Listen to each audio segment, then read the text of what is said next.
You don't know me and joining first time. My name is Sabina Dobrer and I'm Senior Statistician for Women Health Research Institute. So this is the second lecture from my 2026 series, and it's created under virtual analytical framework. So what it means framework, it means it's something conceptual and big. And next lecture, for example, it will be on specific modeling examples. It will be much easier lecture. So what I'm going to talk today, I'm going to talk about who counts, denominator, bias, and illusion inequity. And here I want to say the equity, it's not how we understand equity in social science, in more related like to fairness and equity in modeling. So it's not necessarily equity by race, gender, and social demographic characteristic, slightly different. It's kind of equity between groups. So the objective of today's lecture, and I'm not necessarily going to go in the order of the objective, it's understand how denominator choice shapes the result. And by the denominator here, I talk about the population, how we can identify bias in population in definitions and by grouping. We can look on how aggregation can mask inequities, evaluate whatever comparison reflect meaningful population, and apply structural approach to equitable analysis. So what I'm going to talk today, mostly it's confounding, causal effect, Rubin causal model, fairness, Pareto domination in denominator or static population. So what is confounding? People that work with me very often hear like, oh, we're going to do confounding modeling approach. And what is confounding modeling approach? When we introduce a third level variables that is affecting both our outcome and our treatment or main exposure. Assuming we offering tutoring program to students, and students are already very motivated to get into the program because they want to access the university. So what happened? Students in our program probably will score high results of the exam. Why? Because they already were different from maybe other students accessing the program because they are motivated to succeed. So our enrollment in this program will be dependent on performance of different students even before they enter the program. And our observed results will be mixed. It will be effect of the program, but it also will be effect of races and differences. And this can be baseline characteristics, some other characteristics. And so basically we're mixing up effect of the program, and we have additional variables that can affect this, can affect both our main exposure and our final outcome. So basically confounding occurs where treatment is linked to factors that also affect the outcome. What's this causal effect? You know, we all heard it multiple times. Correlation is not causation. And the main problem in statistics is actually to show that there is actual true impact, true effect. Yes, and it's very hard to do. So I think the only way where we can do the true impact and where we're going to evaluate full population without sampling, without bias, without anything, maybe then we will be able to get true impact, and it's not necessarily. Assuming we're talking about the same example, yes, we have a tutoring program that offer to students, and we want to know true program impact. What we want to know if our new programs that we design will increase the exam score for the student. But here is the problem, that we need to understand what the score of the student is when the student enrolled in the program. It's not enrolled in the program. And in order for us to have the true impact, actually we need to simultaneously measure the score of the same student. Same student should be enrolled and not enrolled in the same time. Only then we have the true causal effect or true impact of our program. but it never happens. Yes, we will never be able to measure something for same person in the same time, that nothing changed and it's like perfect condition. In this case, what we're going to do? We're going to do what we always do in our modeling. So we look at students, we compare students, we can do survey before the program, and we can measure student motivation, we can record their baseline characteristics, we can test their abilities, and we can try to make groups as comparable as possible, and then we will try to measure the causal effect. So basically, causal effect is a difference between outcome with and without treatment. But here it's kind of theoretical causal effect. We are assuming that we're comparing the same person, or we're trying to approximate it for comparable groups. How to connect it? So basically, I'm trying to connect causal effect and confounding. And here I'm coming to very interesting model or fundamental problem of causal inference. It's Rubin causal model. So what is Rubin causal model? Of course, Rubin is a statistician. I think he developed this model in the early 70s based on some Adams model, someone else, I don't remember who proposed. So basically, in the Rubin causal model, we're trying to isolate causal effect. And we have situations where, as I said, our confounding pollutes our data. So in our example, motivation of the students can pollute actual outcome of the test score. And those two will be linked. So basically, our observed difference,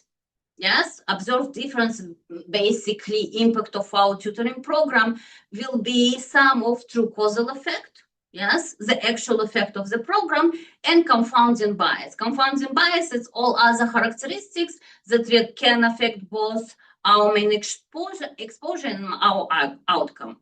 So in this case, our causal effect is what we call signal. Yes, we need to see the signal or hear the signal, but in the model, we will have confounding that it's introducing unnecessary noise. And our goal is to distinguish between actual signal and bias. Let me think stuff. Just a sec. Yeah. So how those two connected? I'm continue to do it. And here's the example. So students that enroll in the program, they bring their own background, motivations, their characteristics, like if they have siblings, if they have their own room, like you can measure many effects. And all those backgrounds and as a baggage the student bring to the program, it's our confounding effect.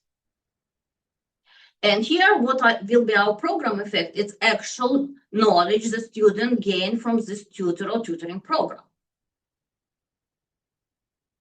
And we also will have selection bias. What will be our selection bias or selection effect here? It's a natural advantage of motivated students, because some students say like, oh, we're going to attend this tutoring program, maybe we can improve our grades, it would be cool, or we go to the program together with our friends to hang out together or to study together. But you will have motivated students that say like, oh, we're going to enroll in this program because we want to get to Ivy League University. Yes, so there is selection bias embedded in any study design. So basically, and here we can say that motivation of the student will affect both treatment and both outcomes. Why treatment? Because motivated student will maybe invest more in our program, and motivated student probably will achieve higher score in the end. So here in this specific example, it's what I said, we can see a lot of correlations, that a lot of things correlated to our outcome, but it will be very hard to know the actual causal effect or true impact of the program.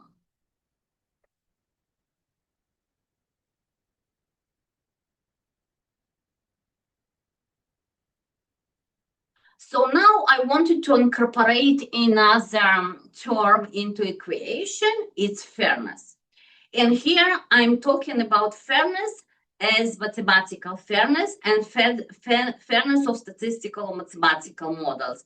It's not what we consider as people fair or unfair. Yes? So, and this is actually, when I walked this weekend with my dog in Pacific Spirit, I accidentally clicked on the podcast, and it was really cool. And I said, oh, I'm lucky because it fits the lecture I was going to talk really nicely. And the paper, you can see the link here, and we're going to send you the link to both paper and podcast I listen, because it can help you to understand the lecture. So the title of the paper is Causal Conception of Fairness and Their Consequences. Basically, the paper is a warning label for people using math to solve social fairness. And as statistics is part of math, we can say it's also a warning label for us using statistics to help us to solve social fairness. So idea of this paper actually, that authors of the paper are trying to use mirror universe. So what is mirror universe? It's kind of you look into yourself in the mirror and one small detail about you change. And a classic example of this one, I think it was in the news long time ago, that they say, oh, they did the test. So basically they had a bunch of resume written, and resume was written exactly the same. And the only thing that was done, they changed the name of the person applying. And based on the name, the hiring manager could understand the background of the person. Yes, and this is a situation where resume is the same, and the only thing we change is the name. So what else they say? They actually say that if we force any policy or any computer estimation to use this mirror universe, our system will be worse and it will break. Yes, it's kind of theoretical background. It's nothing like related to fairness equity. So what it means? It means that based on strict math rules, the system if we only incorporate math, the system will break down. And I think during the podcast, it says the system will be kind of not better than pick up something in random. Yes. So how it can be incorporated to our example about tutoring. The link, motivation of wealth are the confounders that lead to tutoring. And if this is the case, that our program isn't just statistically biased, but unfair, yes? Because statistically biased because we incorporated confounders, but it can be in terms of mathematics unfair. If only students with high resources can select into the treatment, the causal effect only benefits those who are already ahead. Ensuring that the assessment mechanism is not to bias against protected groups. Yes, this is basically why we're trying to reduce bias in our analysis. We want to ensure that programs we develop or policies we develop, they are not affecting differently underprivileged groups. So basically our goal here, we want to provide direct causal link, and what it is, our statement is tutoring helps to get higher score. So what is the reality of confounding? Again, it's our motivation. Motivated students are more likely to both enroll and perform well. How we integrate the fairness in here? We're going to use the terms that called counterfactual fairness, or basically our universe mirrors that something change. And we need to incorporate this counterfactual fairness to ensure the decision remained the same across different demographics. Yes, this is how you remember in counterfactual fairness, we only change one parameter of the same person, and we see what we're going to get. So what fairness in this case means that the identity of the person applying university or enrolling in our program, the identity of this person shouldn't change the destiny of this person. So the logic is, if you force the decision maker to ignore any labels and only look to the person's actual qualifications and actions, we going to bias the actual system. So what is counterfactual logic here? It's kind of assuming you are the person and you have your ghost twin, yes? And here I had examples that I found online. So basically, real person, causal effect is we were trying to evaluate the impact of our tutoring program, and the ghost twin didn't take the tutoring program. And the fairness test can be done based on male student and female student, but here it's important to say, so both female and male student, they achieve the same SAT score or the same grades. So, and here it's going to be even more complicated, and it's also from the paper. They introduced something that's called Patera problem. What is Pareto problem? What is Pareto problem? It's Pareto domination. It comes from economics. So basically what it says that if we have two policies, one policy can be dominated by the other policy. And what it means to be Pareto dominated policy, if theoretically there is another option that would make at least one person better without making anyone else worse, we will have the better policy, and original policy will be Pareto dominated. So what it means that if the policy is dominated, there are better alternatives sitting right in front of us that can help some, but will not hurt anyone else. And here, like kind of imaginal stupid examples that I come up with from medicine, assuming we administer same medication in different way. We can administer like antibiotics orally and antibiotics intravenous. Yes, and we give oral antibiotics to 10 people and they recovered. But option B, we try to give the same antibiotics to 20 sick people intravenous. But when we didn't, by giving them the intravenous antibiotics, we didn't hurt the people that we did oral antibiotics. Why? Because those people were treated and they got better. Yes, the difference can be in treatment because intravenous might work faster, have better impact, less side effects because it will not affect like stomach or something like this.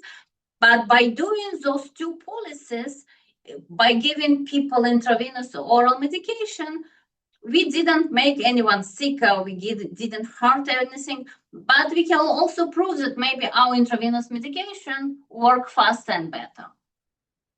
In this case, the option A, oral medication to 10 people, will be Pareto dominated. Why? Because logically we will choose the option B. Yes, we say, look, if intravenous medication can help more people without hurting anyone, we're going to do this. It's a better policy. I know, like in terms of medicine, it's not how it works, but this is kind of general understanding what it can be. So assuming now we're going to go to example, it's example from this paper as well, as they talk about university admission, and I come up with some kind of example here. Yes, assuming university deciding to accept the student for the next year. The intent of university, of course, to be fair. Yes, and fair here is our mathematical fairness. Yes, it's not fair in terms, it's fair to admit someone or not fair to admit someone. It's a mathematical fairness that is based on counterfactual principles. To be fair, the university might decide that admission decision must be robust to the effect of race on pre-college race on pre-college opportunities and test score. Yes, and how you measure it. So people, for example, and I'm going to explain it more in the next slide. So we have two students. One student comes from wealthy neighborhood, access to IP classes and private schools. His parents or her parents can pay for tutors and everything fine. And in the end, the student scored SAT score because the paper is from United States. They need to have SAT to attend the university. And the SAT score was 1450. And you also have student B. So this student comes from struggling neighborhood. The student family doesn't have money for tutor. The school is not private or public, and school have a little bit less resources. And also the student to support the family need to work for full time. So this is the difference between characteristics of the students. But the student B score is also 1450. So which student you're going to admit? So based on Pareto problem, most of us would say, oh, student B is very impressive. Yes, the student achieve exactly the same score as the privileged person from a wealthy neighborhood. So this student probably have talent, maybe smarter, more talented. It's also the student also has grit, because the student can achieve the same high score without any tutor and any additional help. And fair university will want to prioritize the student B. And here we're going to back to causal fairness or mirror universe math. Causal fairness asks, if student B were magically made white or wealthy, would the student still get in? Yes, this is the question we're going, and only by following the strict math, not our emotions and who we want to admit and our political views and our other views that can affect our decision.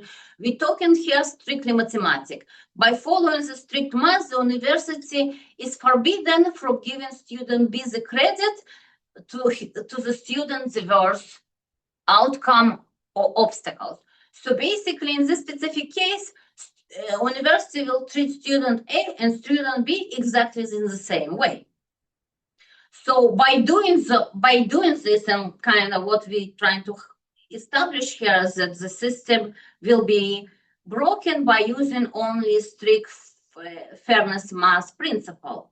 It will damage student B. Why? If they decide not to accept student B to university, they lose their competitive adventure, yes, because the student more resilience and so on, and they didn't took this into consideration. And there is also damage to university.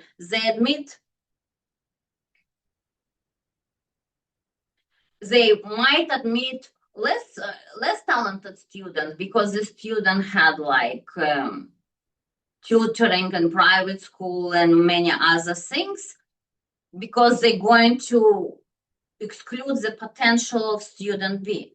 So you can look in it, so we have exactly the same student with exactly the same score, but you change only one parameter of this, that is a motivation or grit, and you incorporate it in a new decision. So in this case, looking at Pareto problem, how we can frame the question, it's kind of, there was a better policy available, yes? What is the better policy? Because the better policy would be to admit the student B, and by doing this, we're not going to do any harm for student A. even the student A may be not admitted, yes, but this is like not relevant for this one. I know this is very complicated, it's kind of hard to understand and counterintuitive, but I think like if you don't understand it, you can listen to this lecture again, you can listen to podcast, you can read the paper, and if you still have questions, you can come and ask me, maybe I will be able to help you. So how are we going to translate this example from the paper going back to the causal framework? So we need to translate it to confounding and causal effect. Yes, and how we're going to do. So the social economics is the status of the students. It's our major confounder, yes? And our social economic status will affect both our outcome, and our outcome is who we choose to admit to university, who will get to university, and it affects treatment, and treatment is kind, in this case, it's our score, yes, based on what we accept in student to university.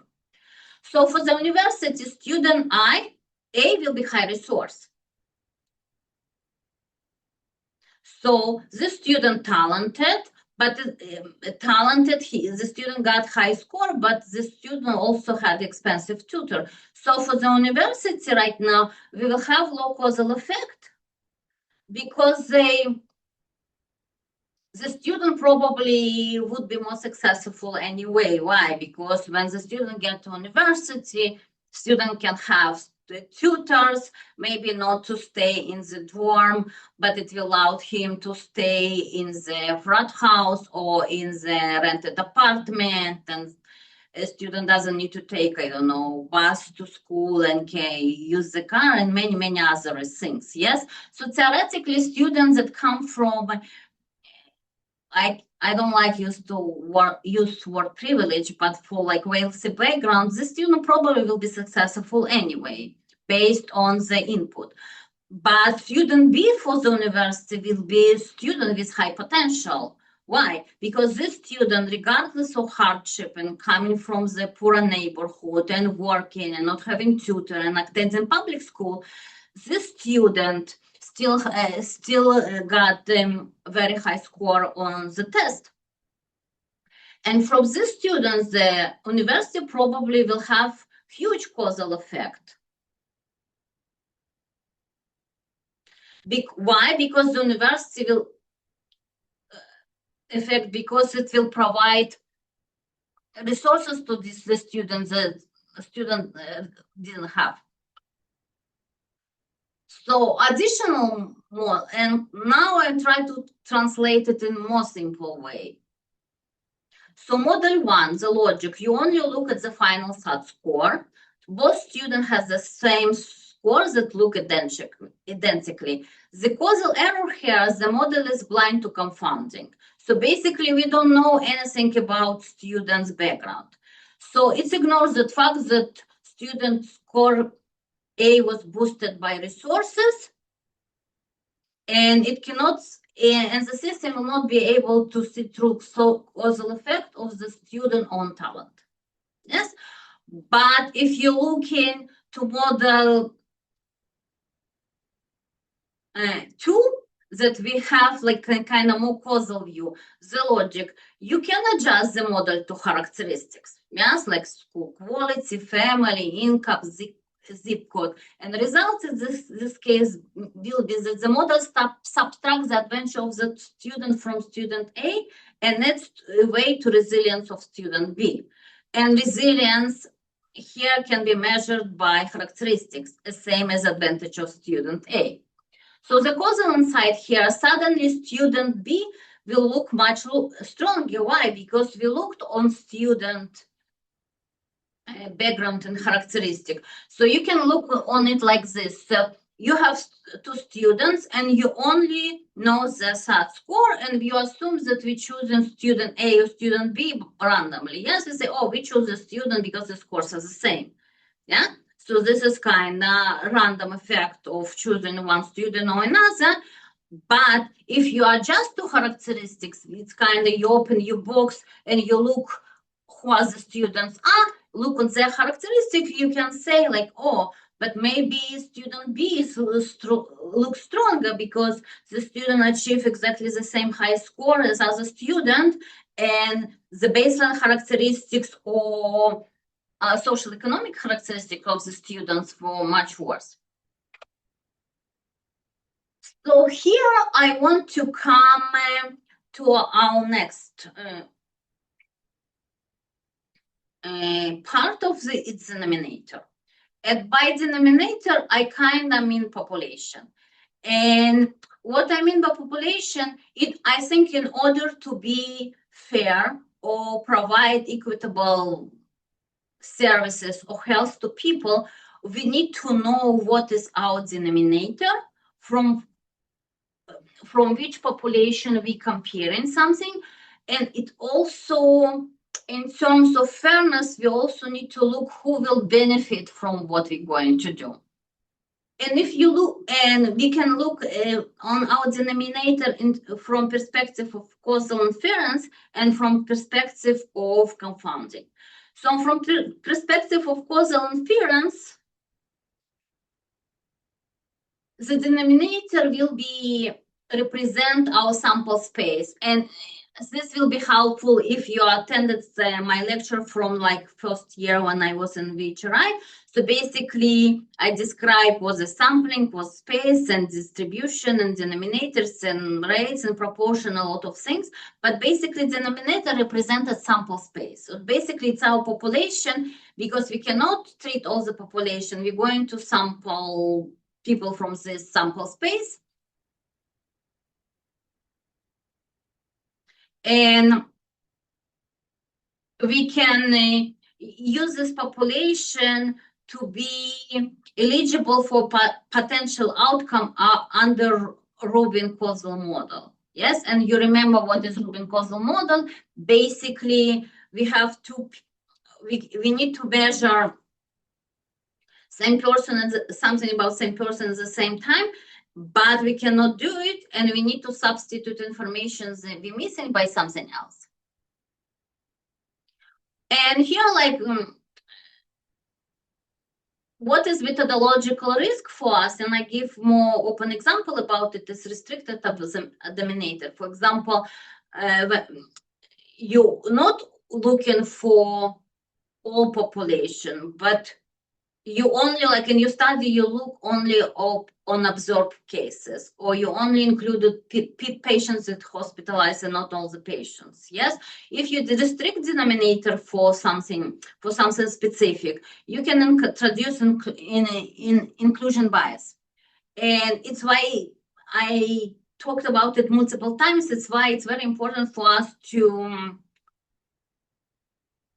think about protocols and study design, because we must to include in our population, in our denominator, like the correct people. Because if our denominator population is biased, or we include people, exclude people, we can bias the results of our modeling in the future.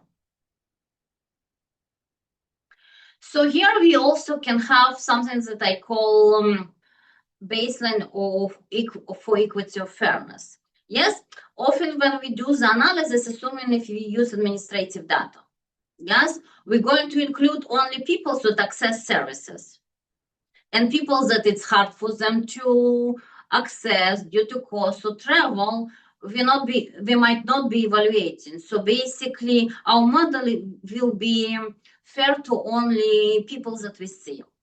And causal fairness can be here. It's in order for us to achieve counterfactual fairness, the denominator must include entire community. And we also must to accurately identify disparities for both treatment access and outcome. Yes, so basically it's our causal fairness. And causal fairness, why? Because in order to achieve counterfactual effects, basically we're taking person and only changing something one, yes, but it's not enough. We need, in addition, to incorporate additional variables and additional information about the people. So when we're talking about denominator in terms of confounding imbalance, so basically we have third variables that can affect both our treatment and our outcome.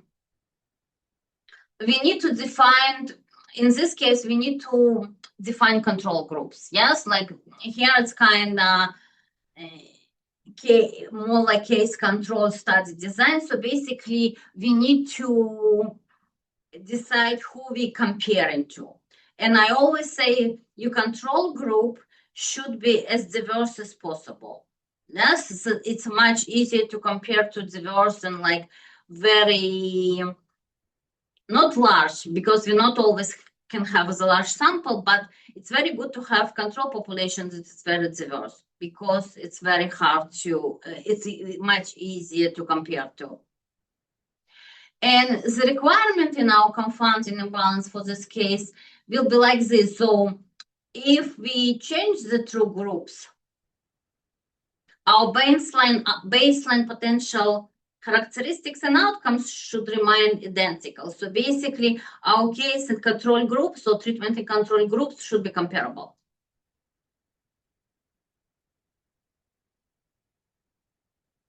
So for example, when confounding starts, if the denominators in treatment and control groups are completely different, for example, our treatment groups has wealthier, older, sicker people, yes? And in this case, if you want to achieve counterfactual fairness, the denominator, it also need to impress the entire community, and we need to identify the disparities correctly. So here I want to, for example, this is classic example.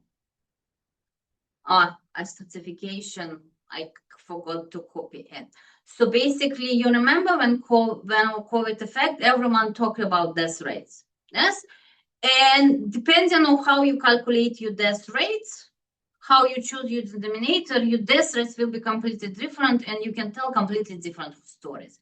And what I mean here, our denominator choices will be like bottom of our equation, from which population we calculating the death rate. We can calculate epidemiologically, we can calculate the death rate using the case fertility rate, CFAR, or infection fertility rate. So what is the case fertility rate? Basically, we use confirmed cases.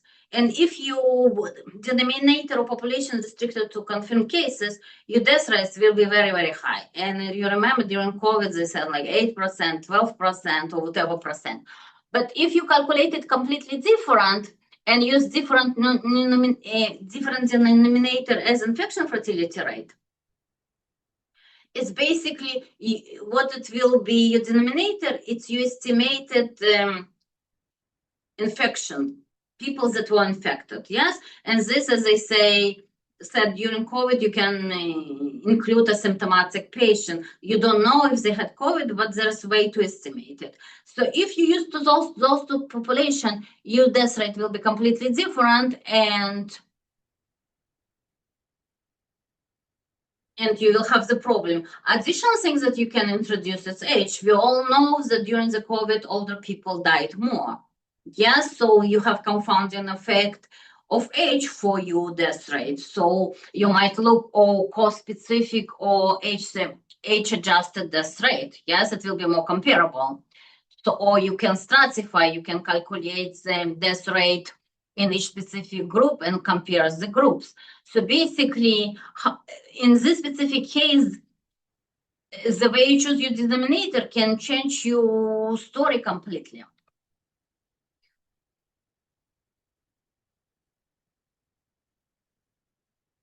So what we can have, in theory, we have different problem when we choosing our denominator.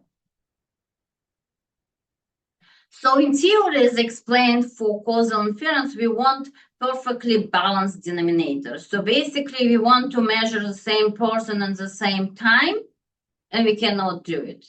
The reality is, even when we adjust too much or whatever we do in terms of modeling, we always will have residual confounding.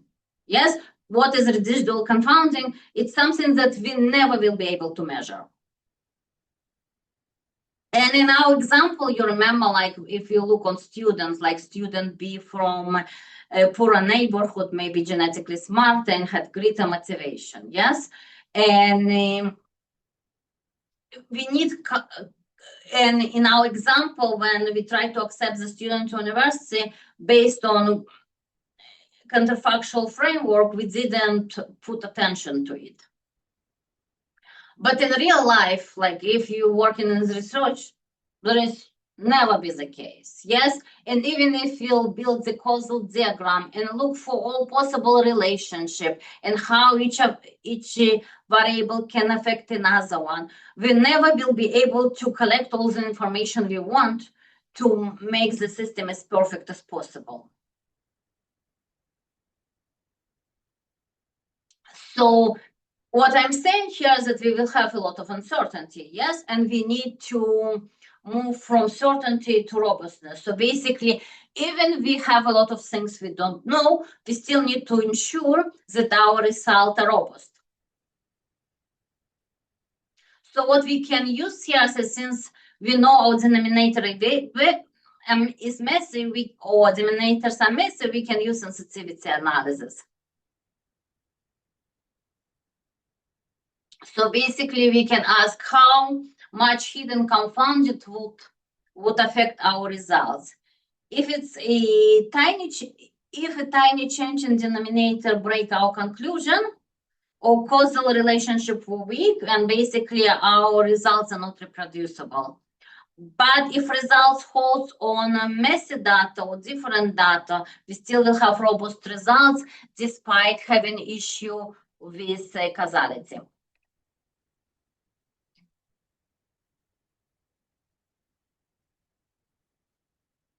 So here, what I want to say, if you listen to my lecture about statistics from Lunch and Learn, I talked a lot about uncertainty, but here I kind of want to relate uncertainty, bias, and data process and how those related to the denominator. So we know in data analysis, uncertainty is presented in all stages. So we have epistemic, rhetoric, ontological uncertainties, and those uncertainties can be reduced in modeling stage. Yes, so we have incomplete knowledge, we have variability of the sample, we might have wrong on we have flawed in assumption. So basically, if we incorporate all the knowledge and choose the best model possible and work on assumption and do sensitivity analysis and do stratification, do anything we can do, we can reduce bias or uncertainty in modeling stage. Yes, but also we have bias that emerge about our decision, and I talk about it a lot, like selection bias. In our study design, we included individuals maybe we didn't want to include in the data. And measurement bias is how we define and measure variables. And we have structural bias, how we define population and denominator, because from our study design, if we define population wrongly, it will introduce more bias. And how we interpret bias in the case, usually after analysis and reporting. So basically, in our paper, it's a discussion session. A discussion section, we kind of say what we did, what we didn't do, kind of how it can be affected. But all those can be reduced when we're doing the studies design and data collection. So basically, but like there's nothing we can do about uncertainty embedded in statistic or embedded in sampling, because it always be, but we can reduce uncertainty using our modeling. But we can reduce bias, and bias can be fairness, can be equity, bias for anything else. How we can reduce it? We can reduce it by creating, basically choosing the best population possible. So in here, what I did, I went and did different example from kind of related to projects I worked. So I wanted to show how denominators, like how different denominators and different errors in research and design of our study can affect our causal inference and how they can be confounded and so on. Assuming our research question is to measure preterm birth rates in hospital A and hospital B, and we asking, oh, what preterm birth rate high in one hospital compared for another? So what we're going to use for the study design? Probably we're going to use BCPDR, some retrospective cohort, and we're going to look on hospital delivery data and see how many patients had preterm birth. But what happened?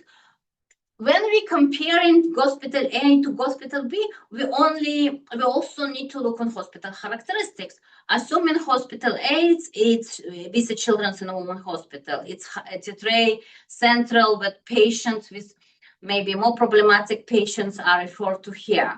So basically, hospital A can receive high risk pregnancies, like multiple complication, comorbidities related to pregnancy, pre-pregnancy comorbidities, like anything, yes? So, and hospital B, it's our regular hospital.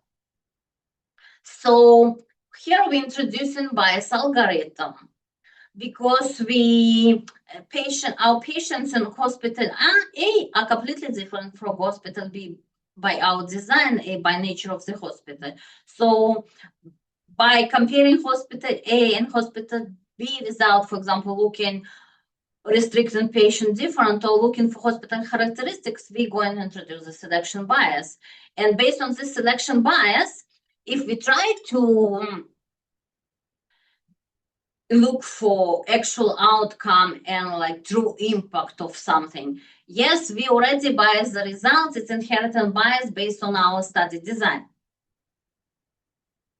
And in our case, how it affects results? Higher preterm rates not only reflect like preterm birth in specific hospital, but it's also conclusion of referral patterns, underlying population risk, and so on.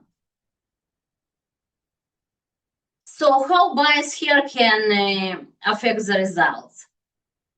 So we need to look here, it's kind of looking more on confounding or characteristics. We need to define, maybe we need to divide our populations for low risk pregnancy and high risk pregnancy. Yes, we're not comparing full population. Maybe here we want to do stratification analysis and we want to divide in each hospital patient for high risk and low risk as in the best way as possible and comparing those ones.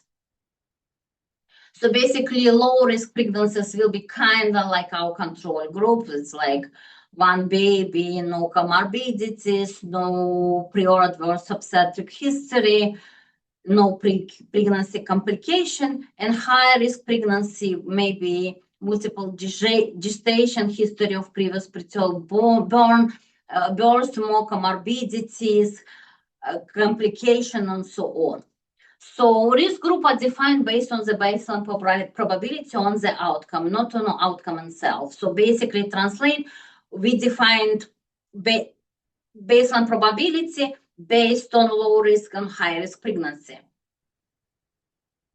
In our case, there is no, of course, there is no perfect categories. Why? Because we only can divide our population to low risk and high risk based on information we have available within our data or within our population. I did here an additional example. It's kind of come up in my head.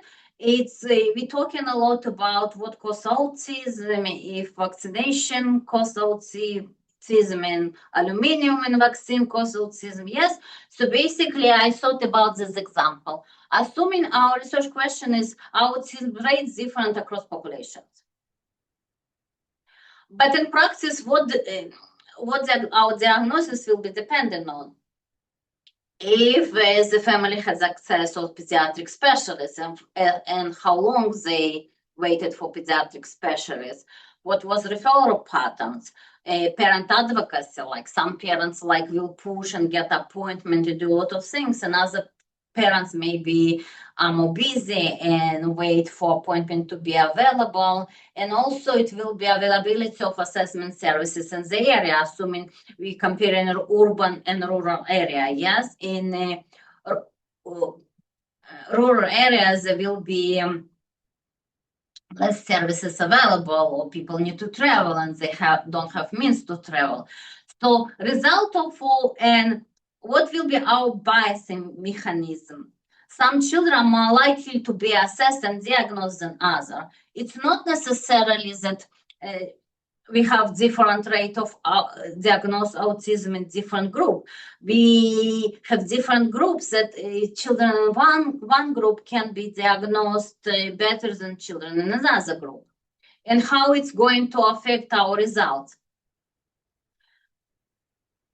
We probably, when we calculate the rates, unintentionally we'll have higher rates of autism in group with better access and lower rates in group with limited access. And the difference between those will not reflect actual diagnosis, but it's also affect access, and it will be not through prevalence. Yes, because we calculated when we calculated the prevalence, we didn't look on all the characteristics of population, how the kids could be diagnosed. So basically, the observed difference of our autism rate can reflect who get diagnosed and not actual condition. So what I want to say here, here I give example and equity beyond traditional groups, because how we treat equity is usually race, gender, social, economic status. But in my example, it's preterm birth and autism diagnostic. Yes, the social demographic characteristics of population might affect the baseline characteristics like access or having more comorbidities. But those characteristics, if we design our study incorrectly, looking for preterm birth and autism, we will not do fair and equitable analysis. Yes, because we're not comparing what we're supposed to compare. So, and as I said in previous slides, like how those groups are different: access to care, diagnostic, systematic advantage, and so on. So basically, our observed differences, if we try to see, like, for example, who are the patients that had preterm birth? Yes, it not only observes difference, but it's also something that we capture of the data or conditions that we detect or didn't detect.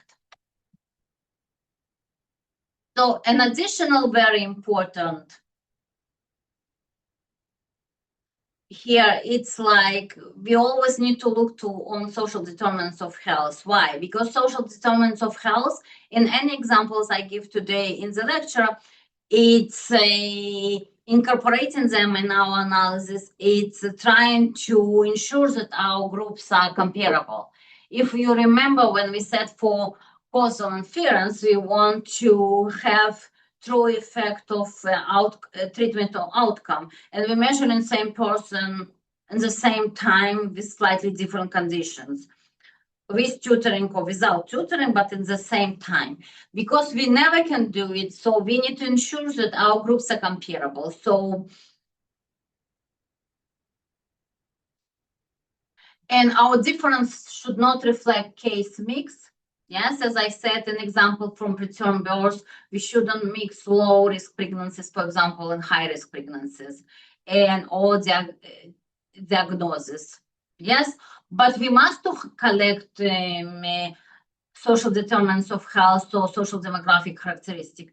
We want to know the race, ethnicity, socioeconomic status, urban, rural, like all other things, referral access. We need to collect, in addition to social characteristics, we need to collect as much information as possible, because as more information we have, not necessarily depending how we build in the model, but basically is more relevant information we're going to collect, as better we will be able to reduce bias and look for like causal effects that more closer to true.